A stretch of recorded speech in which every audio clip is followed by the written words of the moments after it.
What's going on, YouTube? It's your boy Dermy Wormy. As you can see, the chat's up and everything like that. So this is a segment cut out from my Dermy's Daily Dictations every Sunday through Thursday, 7:30 p.m. Central Standard Time, where I talk about days, events, and stuff, and I do reactions, kind of like what I'm about to do here. Now, for those of you who are unaware of what's been going on, I'll come over here to Twitter real quick and show you a Variety article that came out roughly around last Thursday or so, in which they decided to attack all fans and stuff and say that Hollywood is going to start catering towards toxic fans, mainly because they've recognized that all these shows and all these movies have been failing because they're not actually targeting fans, they're targeting somebody else, and they're going to be gathering around entire fan panels to figure out what people actually like and what fans like.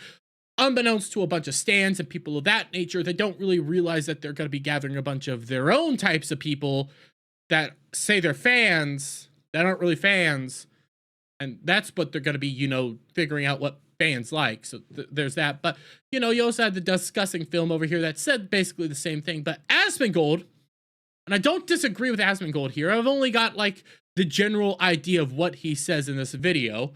He put out a video that I do want to give a reaction to real quick. It's only a 3-minute video, not very long video here, but what I've been hearing, it's a pretty darn good video. So what does he have to say? Studios, oh right. Oh boy, here we go. Studios are assembling super fan focus groups to assess various materials for franchise projects to avoid social media backlash. They will just tell us if you do that, fans are going to retaliate. If it's early enough and the movie isn't finished yet, we can make those kinds of changes. Yes.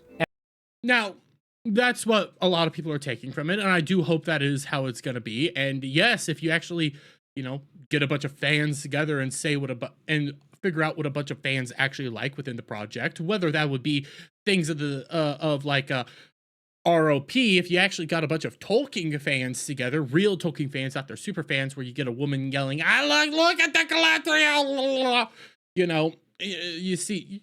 You know, you get actual Tolkien fans, they would have told you, hey, maybe just focus in on the fall of Numenor, maybe focus in on the actual creation of the rings, maybe, you know, what has gone on there, what's gone on with the dwarves, things of that nature. Don't actually try to do all of Second Age, because you can't. You physically can't. Why don't you make certain segments of it all? But, you know, actual logic. And so this is an article written, toxic fandoms have grown so powerful that while talent, executives, and publicists privately bemoan the issue, fear of triggering another backlash keeps several studios from speaking for this story. We started experiencing a rampage of what I would say hyper-conservative bigotry. In other words, The Acolyte was the latest high-profile target of toxic fandom.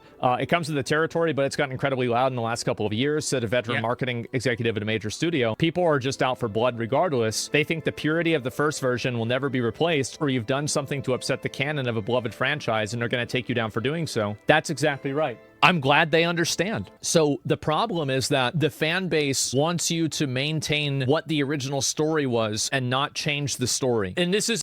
Yeah. Shocker that that's all fans have ever wanted. Why don't you just respect source material, respect what has come before, respect what people care about, respect the actual project that you're dealing with. We're done with This Is Mordor Country. Go check that out. But you can see the replays of all that. On our last one, we started mentioning the Peter Jackson trilogy and how almost perfect that thing is.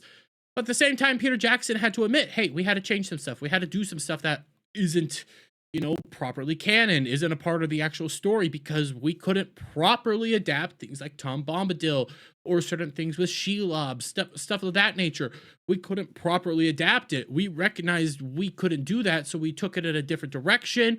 We did something else, but we're not trying to say that we're better than Tolkien here. No, we're recognizing we just don't have a good way to do it.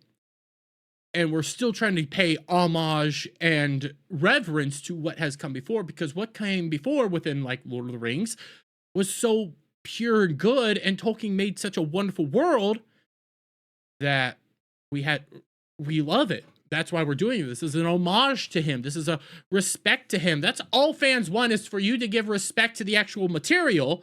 But then you come out with things, again, like Rings of Power, where all they do is they think they're doing better than Tolkien. They're making something better than Tolkien, and what they do in the process is they make a burning pile of doggy doo-doo that nobody likes.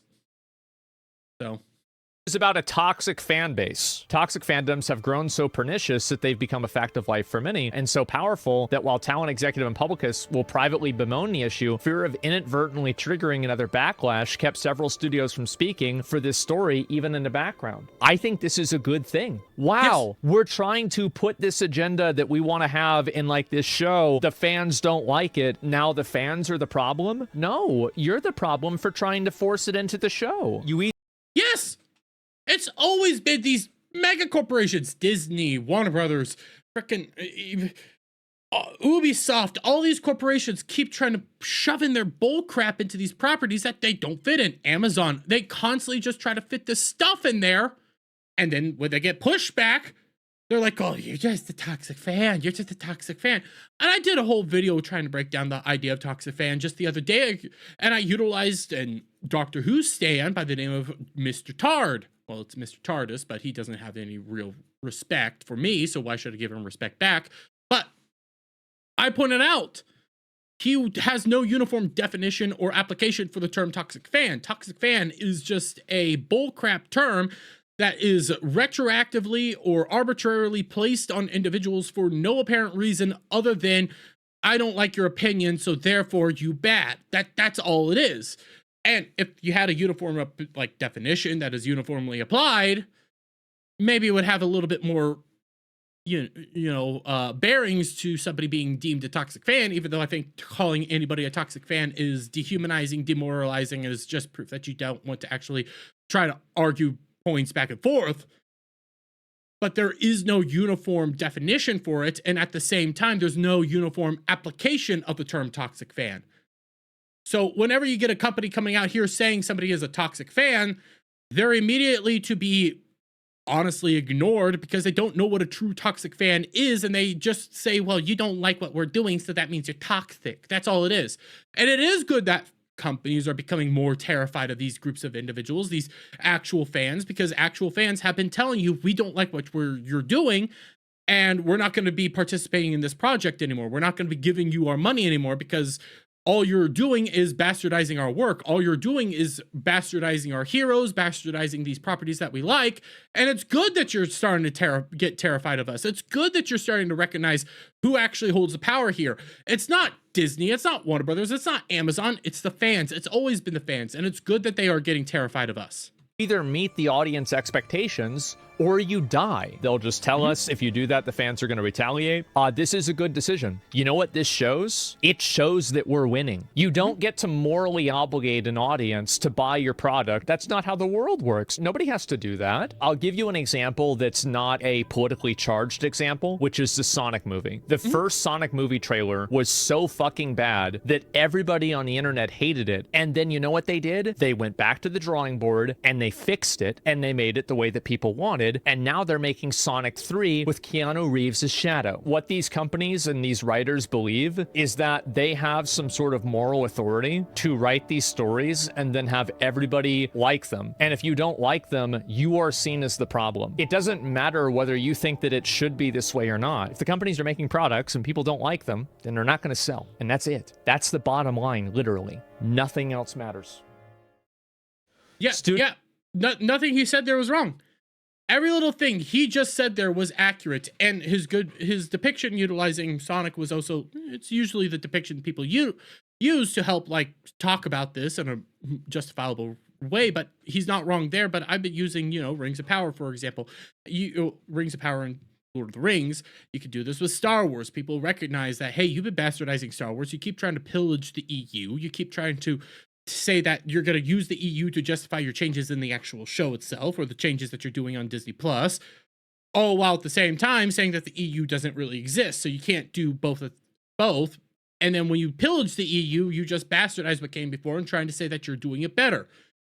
You could do this for Marvel. Marvel's been doing this all the time as well. They were cutting down heroes that we love, cutting down Captain America, cutting down Iron Man, cutting down Chadwick Boseman's Black Panther, so on and so forth, and saying that they were racist, sexist, misogynist, blah, blah, blah, trying to prop up their new replacement characters, the Young Avengers, people of that nature, and say that these are who you should like now. These are who you should like now, because you had Thor come out, take one good long look at Miss Marvel or Captain Marvel and say, I like this one.